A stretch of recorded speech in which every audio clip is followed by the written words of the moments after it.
At this point of NBA free agency, most rosters are full and most of the top free agents have already signed with a team. Despite the Warriors expressing the willingness to keep most of their veteran free agents, most of them bolted for other teams. Guys like Gary Payton II, Otto Porter Jr., and Bjelica will all be playing for a different team next season. The Warriors did make a savvy pickup in getting Dante DiVincenzo, and some of their young guys like Jonathan Kuminga and Moses Moody will presumably play a bigger role next season, but the Warriors could still use another veteran or two. So in this video, we're going to look at 5 veterans with a lot left in the tank that can add to the Warriors' second unit. But before we continue, I'm trying to hit 10,000 subscribers by the end of the year, so please, if you enjoy the content, please like the video and hit that subscribe button. Now let's get started. The first veteran we're going to talk about is Carmelo Anthony.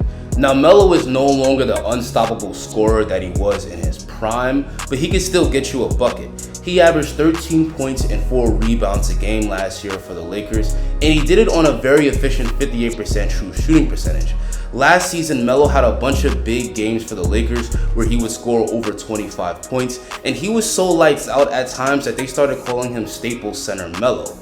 As he's gotten older, Melo has become a really good catch-and-shoot three-point shooter, and last season he hit 38% of his threes on 6 attempts a game.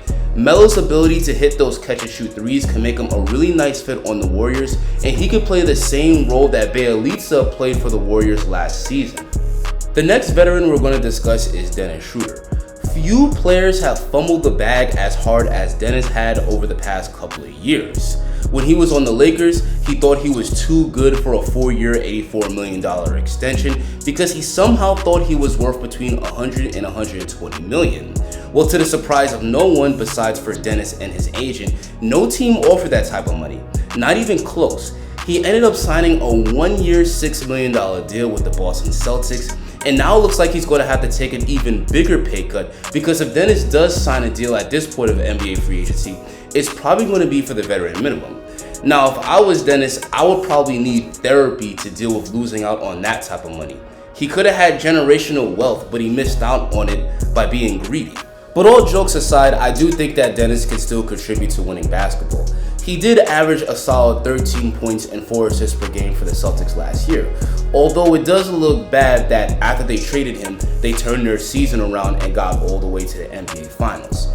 Dennis Schroeder is a very fast guard that can get to the basket and create shots for himself and for his teammates. And his best year in the league was just a couple years ago where he averaged 19 points per game for the Thunder and was second in 6th Man of the Year voting. For the Warriors, I think that he could still be a nice spark plug off the bench.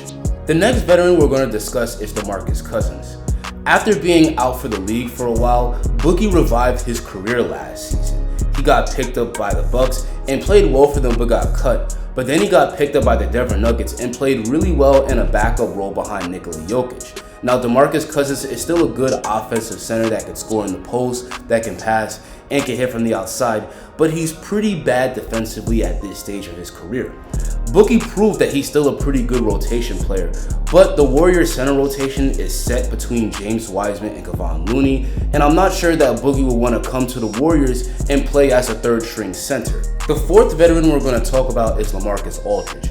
At one point, it looked like LaMarcus Aldridge's career was done because he was dealing with heart problems a year ago, but he proved last season with the Brooklyn Nets that he's still a rotation player.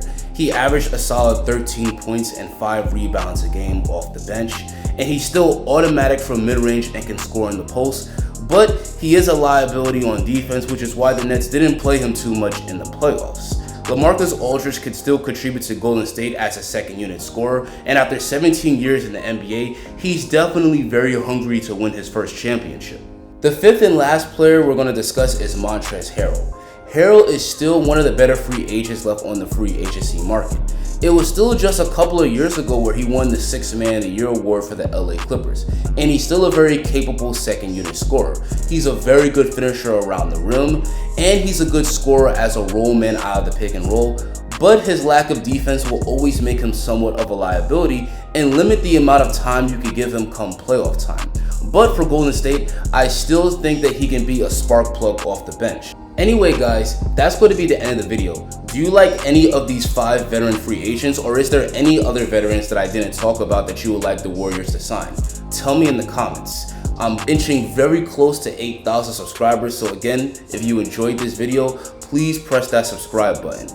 A player for the Warriors that's going to play a much bigger role for them next season is Jonathan Kuminga. Click this video to see why next season will be a breakout year for Kuminga.